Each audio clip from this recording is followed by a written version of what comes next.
4th of July, whether you have celebrated it over this past weekend or some of you have taken the extended week off for the very strange falling of the 4th of July in the middle of the week this year.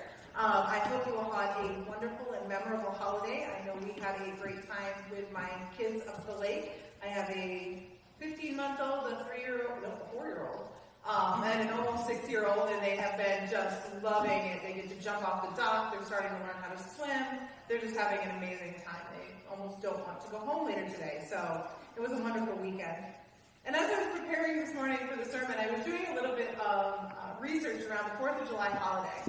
And I thought this was really interesting. Did you know that John Adams, who was the second president of the United States and one of the core team of men put together to actually write the Declaration of Independence, flat out refused to celebrate July 4th. Every invitation the man ever received to celebrate Independence Day, he turned down for the rest of his life. And if you know how long that was, it was actually he and Thomas Jefferson died on the 50th anniversary of Independence Day. So they both died on July 4th, 1826. So for 50 years, he went around denying ever celebrating Independence Day on July 4th. And the reason for that is because he believed in his heart of hearts that we, as Americans, should be celebrating it on July 2nd. And the reason for that is because he believed that we should be celebrating the day we made the decision, that the day the Continental Congress decided that we would then annex from Great Britain, not the day that the paperwork was signed. So all kind of depending on how you looked at that, I guess it would depend on where you wanted to celebrate, but he fully believed on the day we made the commitment to each other that this was something we were going to do. So he would celebrate on July 2nd and refuse to celebrate on the 4th.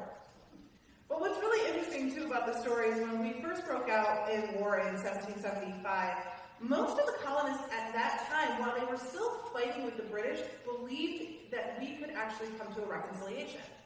They believed that we could work with Great Britain and we could come to terms and find a peaceable way to live together again.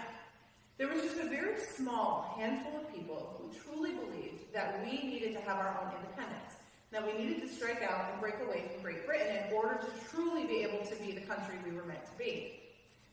At the time, the word that was used for people who had that belief was radical. They were radical believers. They were outside the norm. They were considered probably a little bit on the kooky crazy side. And when you really think about that, and think about the history that came from there, and a year later we were signing the Declaration of Independence, those very people who gave us a reason to celebrate this weekend, the ones who fought and helped to craft this country that we live in and believe in today, were actually considered to be radical. And I'm sure that some of you, when you thought about that, probably saw that in the hymn, or probably saw that in your bulletin this morning, the title of the sermon being Radical Approach. I am sure that that phrase probably made you a little bit uncomfortable. And the truth is, being radical can be a little bit uncomfortable. It can be uncomfortable perhaps to experience. It can be uncomfortable perhaps to be the one who is a little bit on the radical side. But I challenge us to really understand first what it means when somebody says somebody or something is radical. Because I think our media these days has kind of blown that word a bit out of proportion. And if you look at the definition for the word radical, it actually means to be very different from the usual or the traditional, to affect the fundamental nature of something, far-reaching and thorough, to proceed from the root, or to cause or be an example of great change. So it doesn't necessarily mean that we're extremists. Doesn't necessarily mean that we have to be a little crazy, but it does mean that we're there to shake things up. And when you think about that, Jesus was radical. Jesus' approach to ministry was absolutely radical at the time. He showed the love of God in the world was beyond anything that people understood at that time. He found ways to show us what the kingdom of God truly looked like by using words and stories and examples that people at the time would truly understand. Not using big words, not using huge language. His parables brought to light exactly what the people needed to hear and how they would understand it. He didn't preach from a synagogue. He didn't stand up in front of people and talk to them. He was down in the streets. He was in the mountaintops. He was in their homes. He found other ways to show people the kingdom of God. And at the time, that was radical. He would heal and eat with those that were considered outside of the acceptable norms for society. And that was absolutely radical. One of the things I'm always afraid of that we've lost as a church is the fact that we have also been called to be radical. We have been called as part of the congregation, as part of the disciples of Jesus Christ, that we follow his example. We follow the directions that he gave us at the Great Commission, that we are to go and make more disciples. But I think that we've lost track a little bit of how to make that work, or how to follow the ministry that Jesus had done and follow that example. So today's gospel message is going to help us refocus a little bit and get a little bit more back on track for what that really means and what that's going to look like. So I wonder, for some of you that heard the scripture, how many of you remember the 72 disciples? Sure, a lot of you, if I said who were the disciples, you'd rattle off 12. But 72? Might not remember who the 72 are. And that's okay. I'm sure that most of you probably remember the phrase in there for the harvest is plentiful, but the workers are few. We hear that phrase all of the time in all different places. And it's as true today as it was when the gospel was written. But when we look at the 72, you want to take a look and understand it's intentional that you don't have a clue who these 72 people are. It was very intentional when Luke wrote the gospel that he didn't want you to know who they were. They don't want you to know, were they men? Probably. We could probably take a really good guess at that day and age that they were probably mostly men. But some could have been women. We know Jesus advocated for women very often, so there could have been a few women in there as well.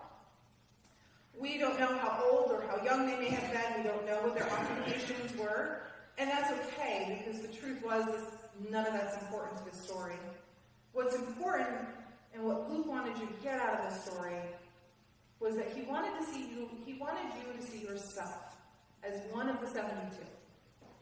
He wants you to hear this message as a calling in your life to move your ministries forward. So to do that, I want to kind of break this down a little bit and sort of look at exactly what Jesus is telling us to do. Because in theory, these 72 people had like the best internship ever.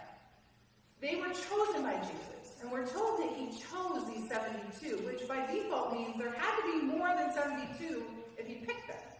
Because if he only had 72, well then you just take what you got and don't go anywhere else from there. But he got to choose these 72 people, so they were chosen by him specifically.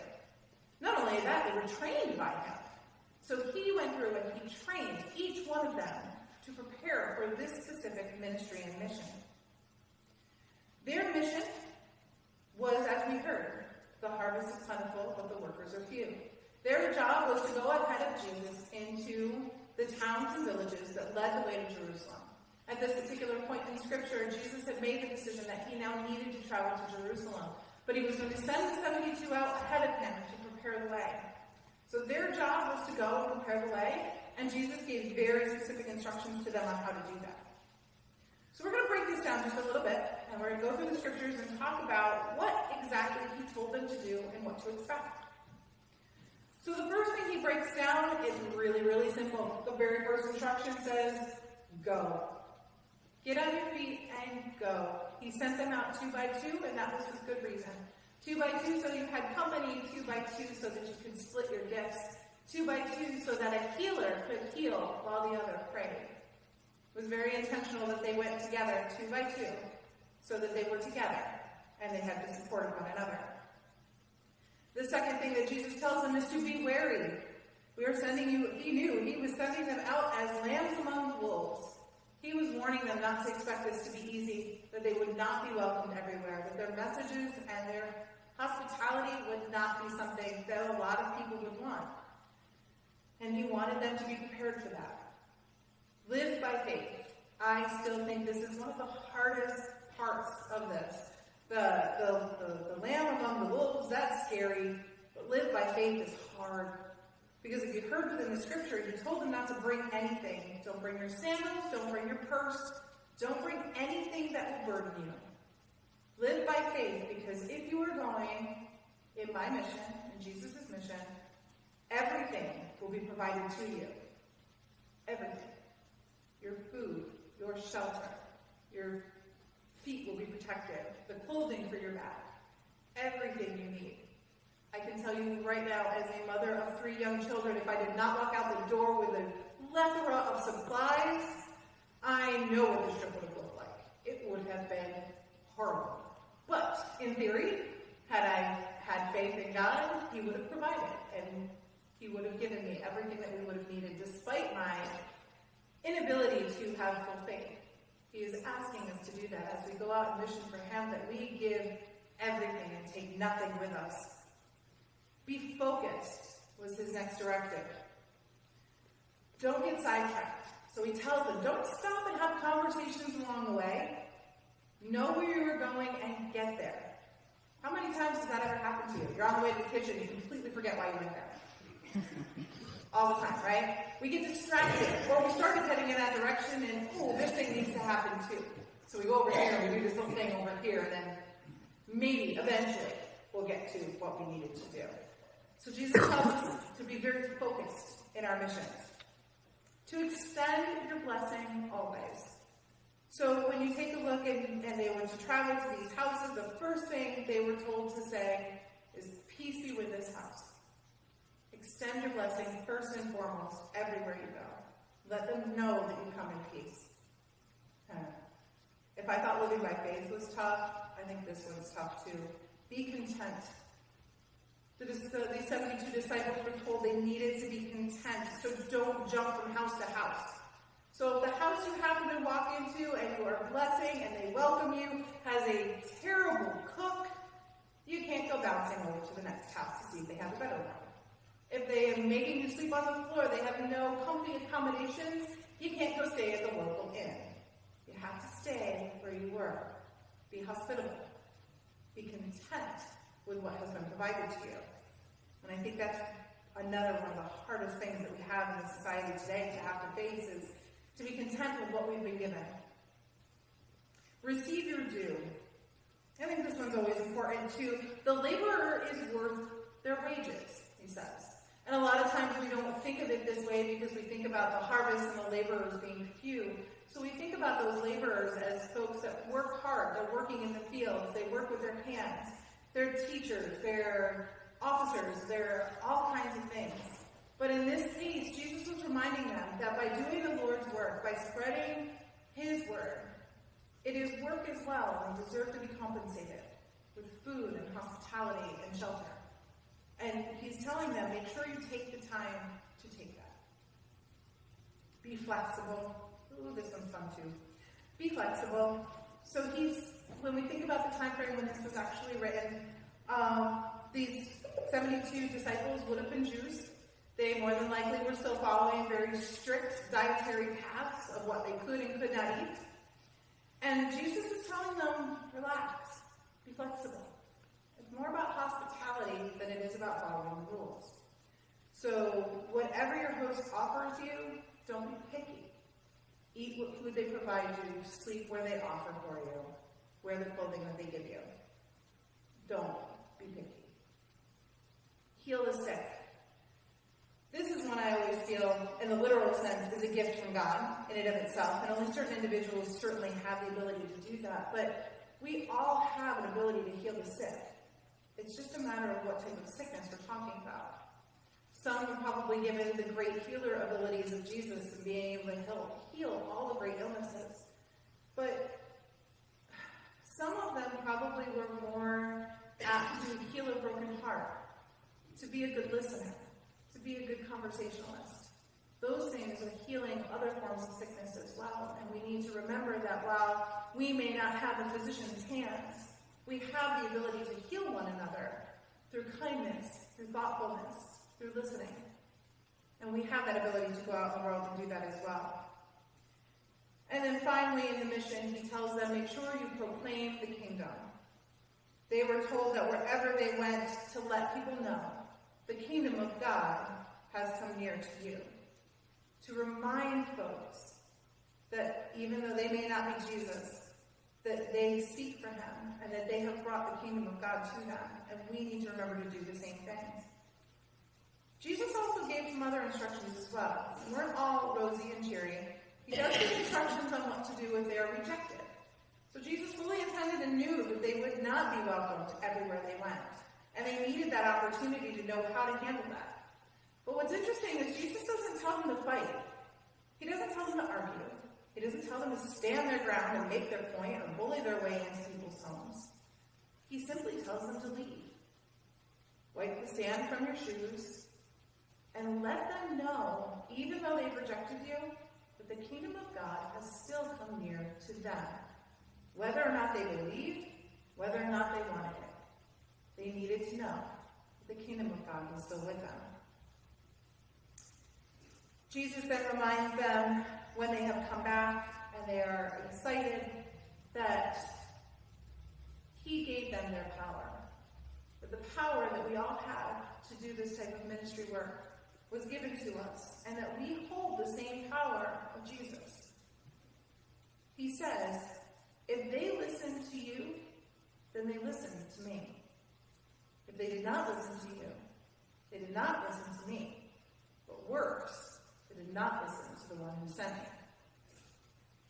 So it's a great reminder for us that we do hold the power of Jesus. It's not just a heavenly object that we can't obtain or that we don't do. We are each given our gifts and graces so that we can work the power of Jesus. What I love about the story and what I love about the lessons here in this mission that these 72 were sent to do is it is truly radical. He didn't tell them to go gather them up and bring them to me and let me preach to them. He didn't say that. He could have, but he didn't. He told them, go meet them in their homes. Go be with them. Tell them that you coming to them is just like the kingdom of God, just as if it were me. Prepare the way for me. Show them what it's like. Be hospitable, be kind. And I think that we need more of that in the world today. I think we need more of our feet on the ground and in with each other and in each other's homes, and not just with the people that we know, but with the people that we don't. And show them the kindness and the love that comes from having a mission for Christ. The last thing that Jesus reminds us of in the story is that while we don't know who the 72 people are on here, their names and who they are no more important than who we are and what our names are in the book of history. What matters in the long run is that we are spreading the word of God, the love of Christ, to the people who need to hear it. Our reward is not the recognition, but instead, our recognition comes from our good deeds and our names being written in heaven. I shared a story in the last service of a husband and wife that I know. I'm an avid Facebooker. I will fully admit to that. And one of the things that I had read on there was about a husband, it was a friend's husband, who had driven by a homeless man in our town.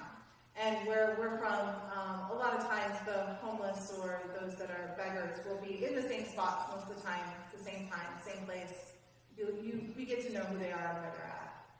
And for whatever reason, for this one particular day, whether it was somebody new or somebody in a different location, my friend's husband saw someone and decided that instead of going home, he drove to Walmart, bought the man a tent, a coat, or a sleeping bag, something along those lines, turned around, went right back and gave it to him. And then picked up and went home.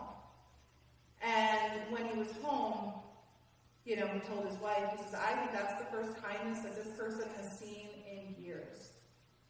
And it was nothing more, like he said, than a tent to give him some shelter and a sleeping bag or a coat to keep him warm and someplace to sleep. What spawned him to do that on that particular day? It's not like it's something this man does all the time. I don't know. But I'm certain it's the work of God that did it. What's interesting about the story, too, is that he didn't put that story out on Facebook. He wasn't proclaiming that he did these good works, that he did this wonderful thing. It was his wife. His wife was the one who shared it. And that's really what Jesus is telling us to do.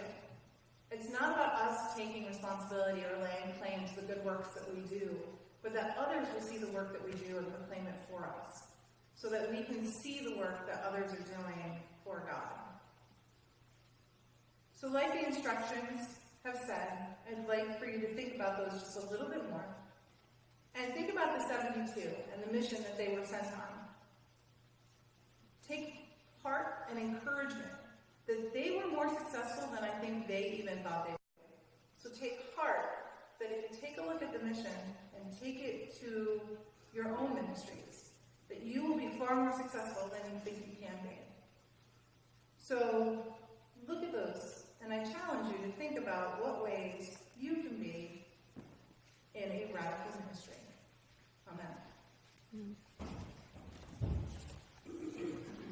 I now invite you to stand, if you are able, and join us in hymn number 569, Leave a Story.